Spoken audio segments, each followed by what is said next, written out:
Untuk pemaparan materi pada rekan saya, persilahkan. Duh, papanya ngomong aku.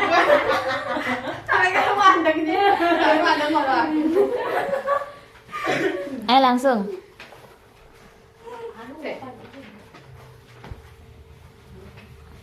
Assalamualaikum warahmatullahi wabarakatuh. Waalaikumsalam warahmatullahi wabarakatuh.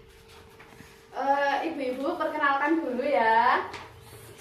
Saya dan teman-teman saya perwakilan dari Stikes Kampus Maharani Malang, Prodi S1 Keperawatan semester 5 akan melakukan penyuluhan yang bertema stroke. Sebelumnya ibu-ibu sudah tahu apa itu stroke? Belum. Tahu. Tapi nggak tahu artinya. Darah tinggi. Nah, bisa dilihat ya Bu ya yang dibagikan oleh leaflet dari rekan saya tadi. Di sini ada pengertian dari stroke itu sendiri, yaitu adalah penyakit pada otak berupa gangguan fungsi saraf lokal dan atau global yang muncul mendadak, progresif dan cepat. Atau juga gangguan fungsi saraf pada stroke yang disebabkan oleh gangguan peredaran darah pada otak dan non-traumatik. Nah, sekarang kan sudah pengertiannya stroke. Sekarang ada beberapa macam-macam stroke, yaitu ada satu stroke hemoragik, yaitu yang disebabkan karena pecahnya pembuluh darah otak pada daerah tertentu. Biasanya terjadi saat melakukan aktivitas. Yang kedua ada stroke non hemoragik atau yang disebabkan karena adanya penyumbatan yang biasanya terjadi setelah lama beristirahat dan kesadaran pasien masih cukup baik. Yang ketiga ada tanda gejala stroke, yaitu satu, sakit kepala yang tiba-tiba dan parah. Yang kedua, mual dan muntah. Yang ketiga, pusing atau vertigo. Yang keempat, kejang, pingsan, kesulitan berbicara atau memahami pembicaraan, mati rasa atau kelemahan pada lengan, wajah atau kaki, kehilangan keseimbangan atau koordinasi, kesulitan melihat dengan satu atau kedua mata, dan mati rasa atau kelemahan pada wajah, lengan atau kaki, terutama pada satu sisi tubuh. Nah, sekarang apa saja sih makanan yang boleh dikonsumsi oleh penderita stroke? Yaitu sayuran dan buah, di mana ibu-ibu itu yang terkena stroke bisa mengonsumsi sayuran dan buah segar yang bervariasi dan berwarna-warni seperti bayam, brokoli, terong, tomat, jeruk, pisang, atau buah naga. Yang kedua, protein hewani seperti daging sapi dan ayam yang tak berlemak, ikan, telur ayam, terutama bagian putihnya, dan susu skim. Yang ketiga ada karbohidrat seperti beras, kentang, ubi, singkong, terigu, tapioka, sagu, gula, dan madu. Selanjutnya ada lemak seperti minyak jagung, minyak kedelai, margarin, mentega, dan santan encer. Dan susu rendah lemak seperti yogurt dan susu skim untuk mendapatkan kalsium tanpa lemak jenuh yang tinggi, dan ikan berlemak yaitu seperti salmon, dan air putih yang cukup untuk menjaga fungsi tubuh dan mendukung pemulihan setelah stroke. Dan yang materi terakhir adalah apa saja makanan yang perlu dihindari pada pasien stroke, yaitu makanan olahan seperti makanan cepat saji yang mengandung garam, gula, dan lemak tinggi. Makanan olahan juga mengandung bahan tambahan seperti pengawet, pewarna, dan perasa buatan yang tidak sehat. Yang kedua ada makanan yang mengandung lemak trans dan lemak jenuh seperti gorengan, donat, daging sapi, kambing, jeroan, mentega, krim, dan keju. Makanan yang mengandung gula dan garam tinggi seperti minuman bersoda, permen, dan makanan manis. Makanan yang sulit dicerna dan mengandung banyak gas seperti kol, brokoli, dan timun. Makanan instan dalam kemasan yang mengandung natrium nitrat dan nitrit, serta alkohol yang dapat meningkatkan tekanan darah dan menyebabkan kerusakan pada jantung dan pembuluh darah.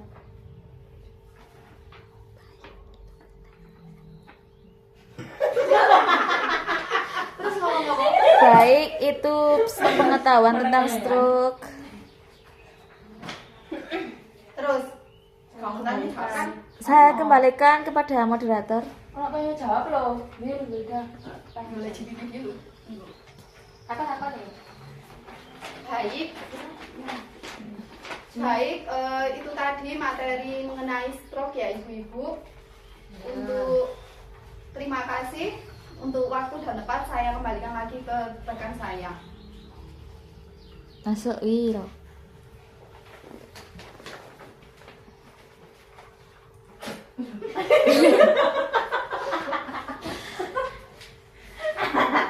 Kakak saya ngutang loh ya.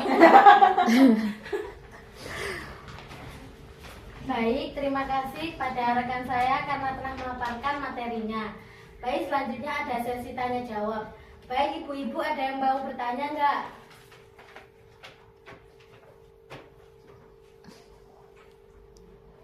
Nggak ada. Enggak ada ini. Pertanyaan gitu.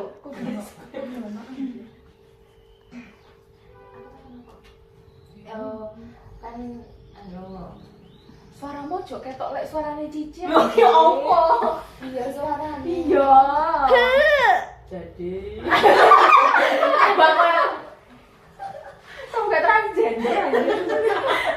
Aku ya apa? Bisa ngomong. Sampai kanjing. Ini kocoknya kuno itu. Kocoknya sebotol minuman itu. Oh, cok pakaiannya kayak lonte. Iya, Iya, oh, dia kan. tahu ya? Saya tak buka GPT itu. Saya nggak boleh Gak usah, kok dikatain. Iku ya sing kos iki ya. Iya. Mau mek temen tok. Ayo takon. Isi boleh pertanyaan itu loh. Udah. Cek, yang singkat tak jelas nggak sih pertanyaannya? Ojo sing ngelak-ngelak angel-angel toro lek. Kan ibuku pernah kena stroke, terus terapi. Nah itu kalau terapi sembuh, terus ada faktor lain nggak bisa kambuh lagi Ada. apa enggak? Ya wis iku jawab ya. Ada. Faktor lainnya iku karena makanan. Terus karena aktivitas fisik iku ya iso. Jadi iso menyebabkan kambuh lagi. Terutama pola makan sih. Pola makan ada aktivitas dulu. Tapi sing terutama itu pasti pola makan. Kok pola makan? Karena lek pola makan iku kan kayaknya nggak iso menakar sih. Apa meneh orang-orang iku kebanyakan lek misalnya wis kena penyakit, iku pasti sing koyo dus gak apa bisa naik, dus gak apa sih ngono kan. Lah iku sing garai semakin darahnya semakin tinggi dan darah iku sing semakin garai ono penyumbatan. Jadi makanya stroke iku kumat. Ngono. Lah ngono. Oke, Lek, jawab. Le, pola makan.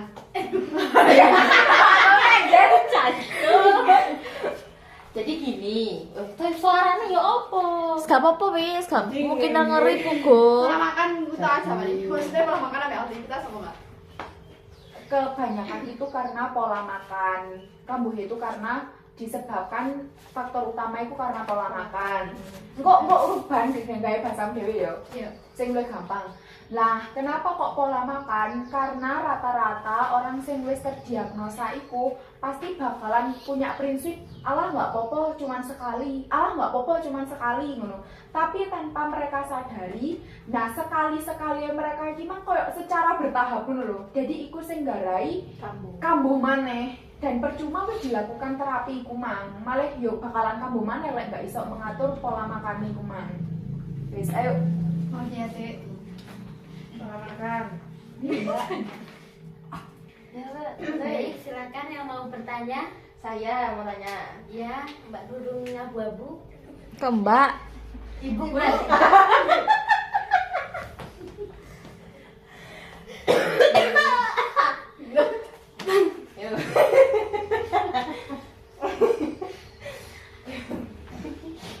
Baik, silakan yang mau bertanya. Saya mau tanya Mbak. Baik, ibu yang berudung abu-abu. Jadi gini, saya tuh punya saudara pernah kena stroke. Terus sampai sekarang itu dulu itu terapi. Nah kan habis terapi itu sembuh. Terus ada faktor lain nggak bisa menyebabkan stroke itu kambuh lagi, kumat lagi atau balik lagi gitu? Baik, terima kasih atas pertanyaannya. Nanti akan dijawab sama rekan saya. Oke. Baik, ada lagi yang mau bertanya?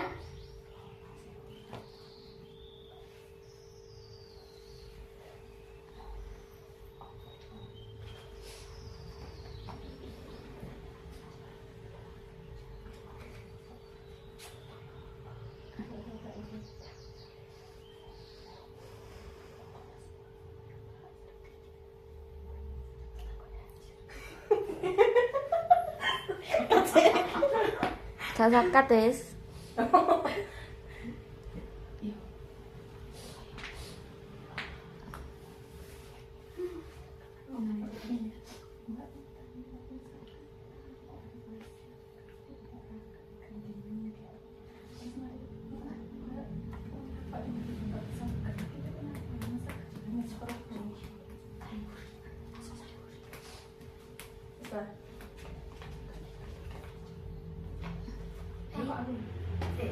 Baik, ada lagi yang mau bertanya? Saya Mbak mau tanya, Baik, silakan Bu. itu kan tiba-tiba tanganku itu kayak geringingan gitu loh, terus pernah kayak tanganku itu nggak bisa digerakkan. Itu kenapa ya Mbak ya? Apa gejala stroke? Baik, terima kasih ya Bu untuk pertanyaannya. Nanti akan dijawab sama rekan saya. Seharusnya enak sedikit jawab nggak sih? Kan penyuluhan. Dia biasa dicapain. Apa tetap ngarep apa lah Bu? Ya tetep no. Tahu lagi. Yuk. Pelan. Oke. Nggak boleh ngomong kayak gitu. Bisa menjawab. Baik, saya ingin menjawab pertanyaan Ibu. Ibu yang pakai kerudung abu-abu. Iya. Ya, memang. Kan biasanya ditakoin namanya siapa, Bu? Ibu dari mana? Dari tadi. Ya wes, saya tak jawab. Baik, saya akan menjawab pertanyaan dari ibu yang berkerudung abu-abu.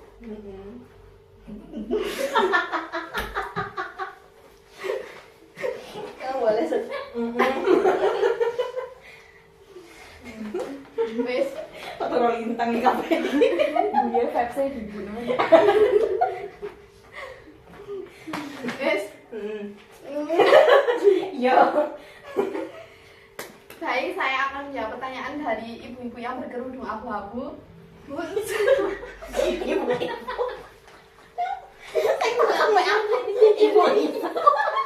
Ibu-ibu akeh ya. Ibu-ibu. Minta sama mek mami. Ibu-ibu. Yo. Ibumu lah. ngomong gini, saya akan menjawab pertanyaan dari yang kerudung abu-abu. Apa namanya DJ? Bu namanya siapa? Kan menyeruan. Bu, ibu. Ayo. Ayo. Salam. Baik, saya akan menjawab pertanyaan tadi. Bu, yang di belakang boleh tahu namanya siapa? Ibu Sari.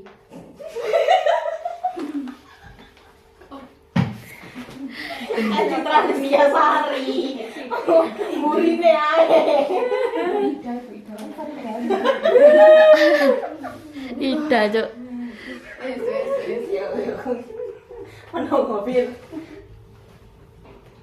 Baik, saya akan menjawab pertanyaan yang ibu berikan tadi. Untuk sebelumnya, Bu, yang di belakang ibu siapa ya namanya? Ibu Sari. Baik, Bu. Untuk pertanyaan ibu tadi itu jawabannya yaitu dengan bisa kambuh karena pola makan. Alasan utamanya ya karena ibu yang biasanya menderita penyakit stroke itu kan ada pemikiran, oh saya jarang makan itu, ya udah wes sekali-sekali aja. Terus kan sekali-sekalinya itu biasanya kambuh-kambuh lagi. Nah, nanti kalau udah sekali-sekalinya itu kan nggak sadar, terus biasanya itu ya udah dilanjutin, lama-kelamaan nantinya menumpuk dan bisa kambuh lagi deh, Bu. Iya. Sih kamu aku harus jawabannya harus Bu kalau di Google. Salah satu tanda gejala Oh gitu. salah satu tanda gejala itu karena kelemesan ono kok di kono. Oh no, iki ya. Mati rasa. Salah satu itu termasuk salah satu. Lah emang ibu punya riwayat darah tinggi ya kono masih Kamu jawab apa nu? Gak punya punya lah kemungkinan itu bisa jadi karena salah satu tanda gejalanya Bu, jadi ibu harus sering-sering kontrol rutin tekanan darahing. Hati-hati ya Bu. Janji. Jirolu. Baik, yang kedua saya akan menjawab pertanyaan dari ibu yang di depan ini. Bu, sebelumnya ibu siapa namanya? Ibu Ida. Baik, jawaban dari pertanyaan Ibu Ida tadi yaitu di sini sudah dijelaskan tadi ya Bu ya, bahwa salah satu tanda gejala stroke ada mati rasa atau kelemahan pada wajah, lengan atau kaki. Nah, sekarang saya mau bertanya sama Ibu, apakah Ibu mempunyai riwayat darah tinggi? Iya punya. Nah, itu bisa jadi kemungkinan. Kalau begitu nanti Ibu bisa melakukan pengecekan darah secara berskala ya Bu. Iya Mbak. Hanya Sekolahnya biru sih sampai 10. skalanya banyak. Wis ya Mario. Penutupan. Cukup sekian penjelasan dari kami dan edukasi tentang Jaga diri, jaga stroke. 1, 2, 3. Baik, cukup sekian presentasi dari kami dan edukasi tentang penyakit stroke dan semoga bisa bermanfaat ya bagi ibu-ibu. Amin. Selanjutnya saya mohon maaf, saya mewakili dari teman-teman dari Stikes Marani. Bila ada kesalahan dimaafkan ya. Nggak mau. Assalamualaikum warahmatullahi wabarakatuh. Waalaikumsalam warahmatullahi wabarakatuh.